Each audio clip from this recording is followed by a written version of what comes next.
Greetings everyone, Damon Caskey here, and I hope you are having a wonderful evening or whatever time of day it happens to be when you see this video. I'm going to attempt to walk you through installation of WordPress onto a LAMP stack, specifically through the Fedora distribution, and we're going to be doing that on an Oracle VM VirtualBox Manager. Disclosure right away, both the installation and the documentation are for a class project. But like most class projects or projects of any type, I prefer to distribute mine to the public domain just in case they might help somebody out, that somebody being you. Also disclosure, my typing skills, which are suspect in the best of times, have absolutely left me today. So there are going to be some gaffes, silly mistakes, probably a little bit of backtracking, and for that I apologize. Just do your best to smooth over them on your end and hopefully things will go a lot better for you than they do for me. Lastly, a disclosure, as if you can't already tell, my voice is more nasally than usual. It's my yearly sinus infection, and if that's the worst problem you got, then you're doing pretty good, right? Unfortunately, that combined with my hick accent is probably making it pretty difficult to understand me. I'm just going to have to ask for your forgiveness. There's not a whole lot I can do about it. And all in all that, let's get started. We're going to begin with a fresh installation of Fedora. Nothing in it whatsoever, just a baseline with an account and nothing else. You'll notice here I've got all kinds of other installations. We're not even going to worry about that. If you have never set up an Oracle VM VirtualBox or never set up Fedora for that matter, this video is probably a little bit beyond your skill level, but that said, I will still leave links to get you started in the description. Now that we have this fresh installation, I want to make a clone of it because I don't just want to overwrite it. So we're going to choose clone and let's give it a name. Let's call it WordPress 3 since I already have two WordPress installations already. We'll do a full clone and it should only take a few seconds, and there we are. Now the next thing we want to do is make sure that this Fedora installation has network access to the outside world, i.e. outside of the VirtualBox. So to do that, we're going to go to its settings, then we will go to network, and we'll notice network enable network adapter. So on attached to, looks like it's network attached storage. That's not going to do us much good. We are going to choose bridged adapter. Now once you choose that, the next set of options are going to depend on your host hardware. In mine, for instance, you can see the Wi-Fi on my laptop, which is a pretty sweet Wi-Fi, if I do say so myself. We could also click on here and you can see a couple of options, like there's my Ethernet controller. Unfortunately, my Ethernet controller right now is not plugged in, so we're going to have to stick with wireless. You do have to make sure that whatever device you choose is your actual living network device, because you need an IP address from your router. Now we're going to choose advanced, and I almost forgot my place. We will renew our MAC address. You always want to make sure that's, so you can just renew it over and over again, but just make sure you do it at least once, and that cable connected is checked. And then we will choose OK. Now what all this does again is bridge a connection from the VirtualBox out to your network. That way your router will give this an address. Now I need to know what that address is, so I'm going to start and do a normal start, and this will open up a VM terminal. We don't care about any of this sort of stuff. I don't even need to log in, I just want to see the address.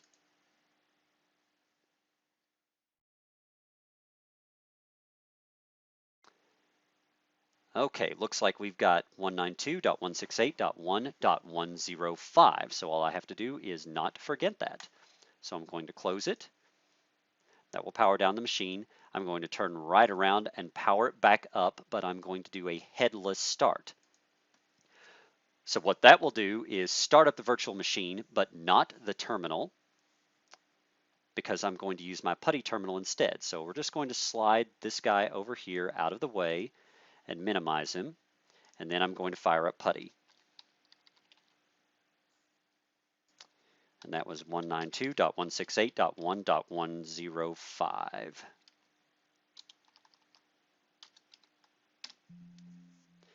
We get a security alert from PuTTY, but since I just created this Fedora distribution, I know that it's good, so I'm not going to worry about that.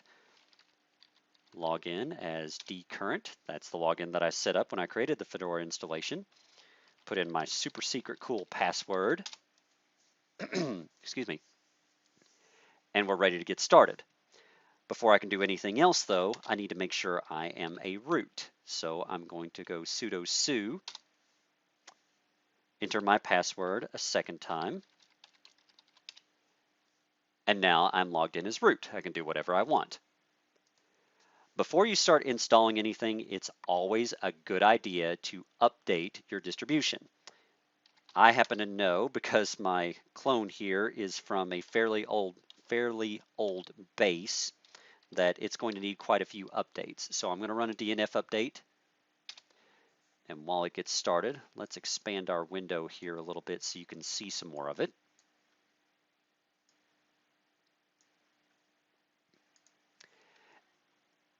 And this is probably going to take about 15 minutes of real time. So we're going to go into time lapse. I will see you just a moment when these updates are completed.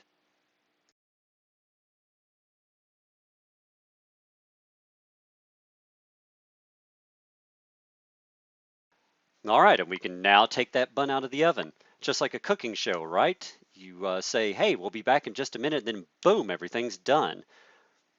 Doesn't quite work that way on this end, though.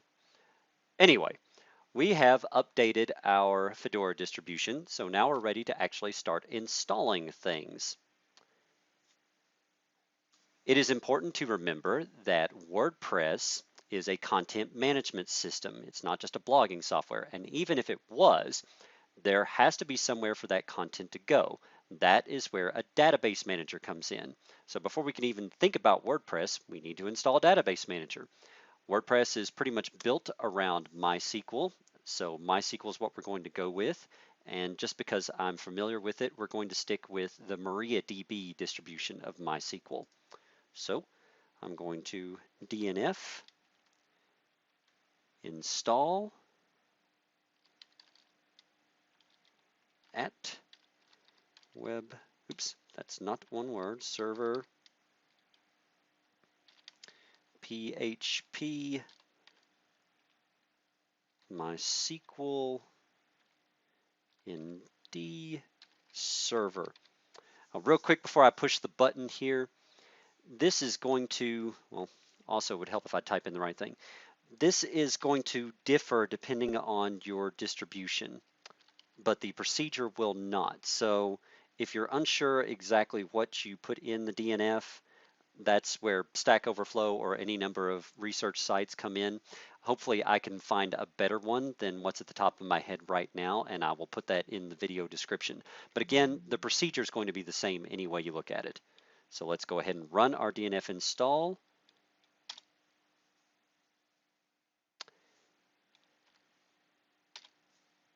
And it's going to begin to pull in our MySQL packages.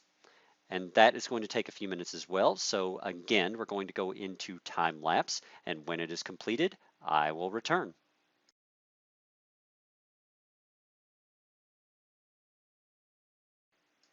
Okay, we are back with a clear screen and MySQL installed. The next step is to install WordPress. Now just real quick, I am going to use the provides utility to see where my WordPress packages are coming from. This is not a necessary step, it's just one that I happen to like to take. Okay, everything looks pretty good there. So we're going to run a DNF install WordPress. Again, your mileage may vary on the package you need to pull down for your specific distribution.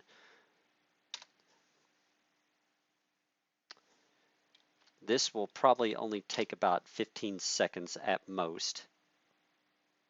And again, even though the DNF might differ as to what package you pull, the procedure is all the same. So this, you can still just kind of follow along with me.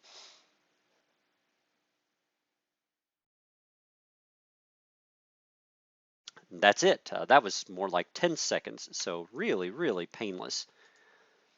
Now, once we have WordPress installed, I need to make sure that the outside world, a web browser, can actually access the WordPress. And to do that, we need to make sure that port 80 is open. It probably is, but I'm just going to run the firewall command anyway to make absolutely sure. So we say firewall command, add port 80 TCP, and we will make that permanent.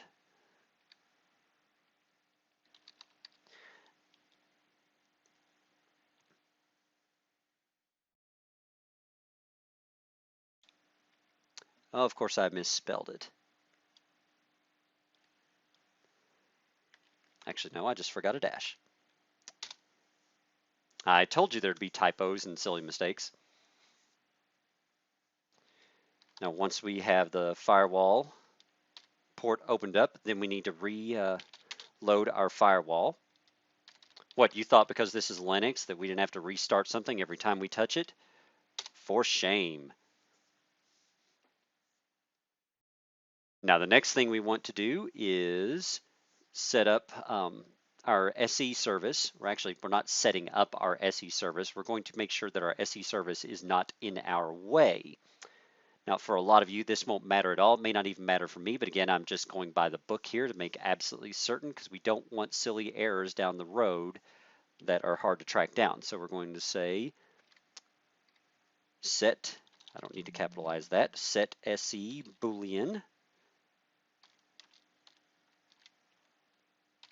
HTTPD can network connect DB, and we'll set that boolean to 1. That is to allow our database to connect through the network. Of course, we're doing everything on localhost, but again, I want to cover all of my bases. This next one, we're not even going to use at all in our test installation, and that is sending email.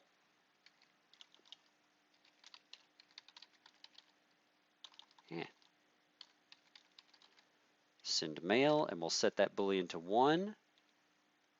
I'm only doing the second one because WordPress tends to be very, very finicky.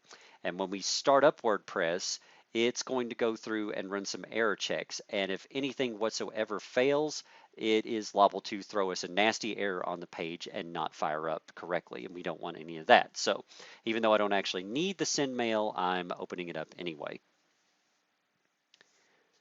Now we're going to start the HTTP service so that WordPress can actually run. System control. Yep, I did spell that correctly for once. Start HTTP, and then we're going to enable it, and the order of start and enable isn't all that important. It's going to work either way.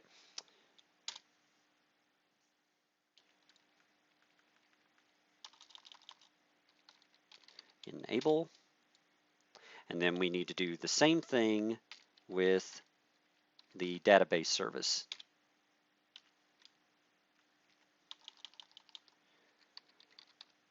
The web service is obviously, that's what WordPress is running on, and the database service is, of course, the database that WordPress needs to access.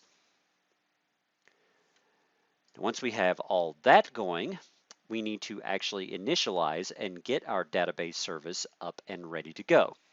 So to do that, we're going to run a utility called MySQL Secure Installation. Now what this does is walk us through just some basics, setting up a password and some baseline hardening. I want to stop real quick and mention that while this will protect you more or less from direct logins, it is by no means a comprehensive database hardening procedure. You need to make sure if you're going to take this to production that you watch out for SQL injection, that you watch out for stolen passwords through the web server, all kinds of other little gotchas that malefactors will try and pull. It also helps if you spell it right.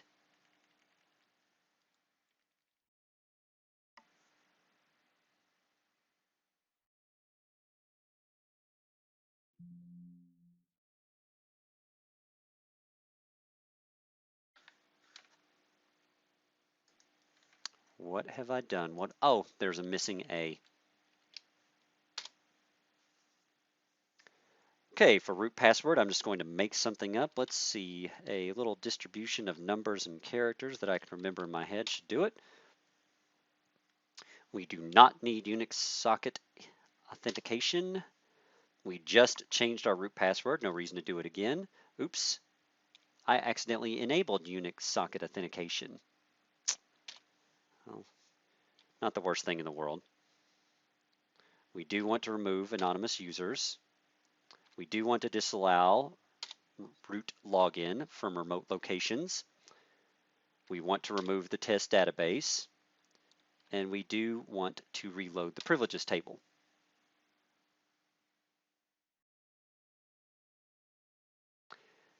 All right. Now, once we have done all of that, we can actually create the database in our database manager. So I'm going to run MySQL admin, let's see, create. Have to kind of think out loud here. We're going to create the database. I'm going to call it WordPress DB, just for simplicity in our example. The user is going to be root, and we'll need a password for it. We use the password that we just created during the secure installation.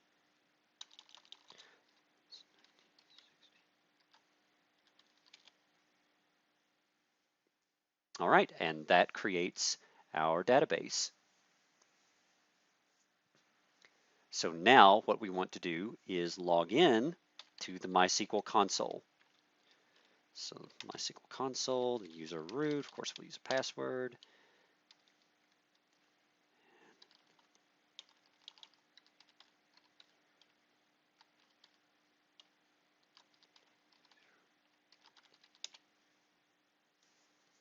Now you'll notice our command prompt has changed. That is because we are not in the Linux console, we are in the MySQL console. And that also means that we can run direct queries off of the database. For example, we want to know if when we created the database just a moment ago, if it actually worked. We pretty much know that it worked because we didn't get an error, but we want to make certain, right? So let's run a query, show databases. And remember to terminate it with a semicolon because this is a query. And there is our WordPress DB. Now, while we're here, we're going to run another action query that will create a user for the WordPress installation to access our database and then grant the permissions that WordPress will need. So we're going to grant all permissions on WordPress DB .star, which basically means all objects, to, and then we need to make a user. We're just going to call this, let's just call it test user. Actually, I probably won't remember that. I'm going to call it WordPress user. WordPress user on localhost.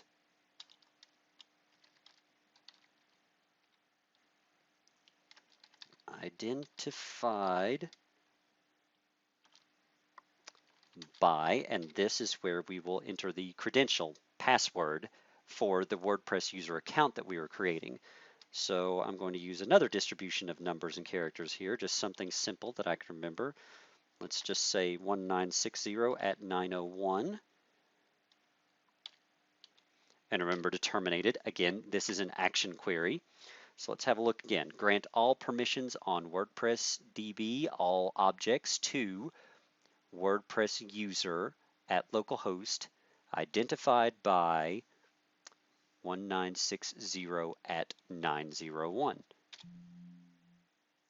And of course, I flubbed something in that query. So let's take a look and see if I can find it. There it is. I stuck an N into identified. Indentified, maybe? So let's try that query again. Okay, that's a little frustrating. Let's try it one more time. Let's see here. Oh, it is not grant all permissions. Just had to look over that a couple times. On that action query, it is grant all privileges. You'd think as much as I use a database that I would remember that. I only do this for a living. There we go. Now our query is run. So once we've done that, let's flush the privileges just to get rid of anything left over. So that's flush privileges. And again, it's a query. It is an action query, so make sure to terminate it. And now let's exit out of the database console.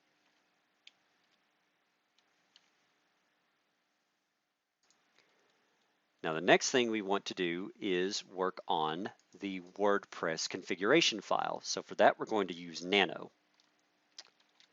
And I just happen to remember this from doing other installations. It is at Etsy WordPress WP config.php. Oops, .php, not /php. Boy, I was not kidding when I said I was going to be making errors tonight.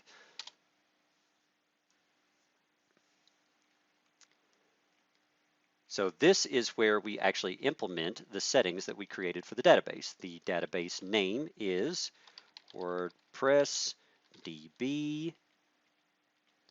I believe I made it WordPress user.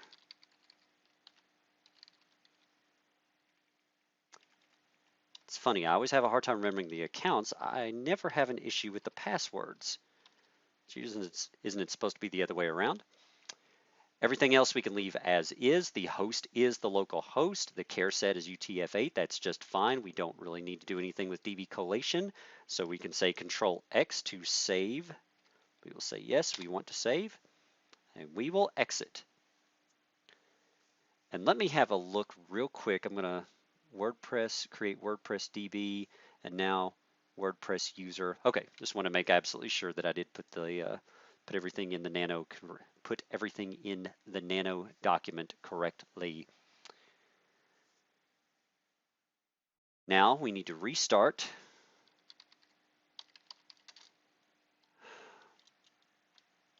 I don't know why I just started putting restart. System control restart HTTPD. Once that is restarted, in theory, we can access our WordPress site by opening up a browser and having a look. But it's not going to work, and I'll explain why in just a second. So let's go 192.168.1.105 WordPress. Uh-oh, we are forbidden. Now there is a good reason for that. Something that I've noticed never appears in any sort of documentation. It actually took me a lot of trial and error, banging my head against the wall to figure out, is that the WordPress configuration file defaults as not allowing access, or actually requiring access through localhost. But we can fix that. So back over here, we're going to fire up Nano again. Nano. Etsy HTTPD, and then WordPress dot config.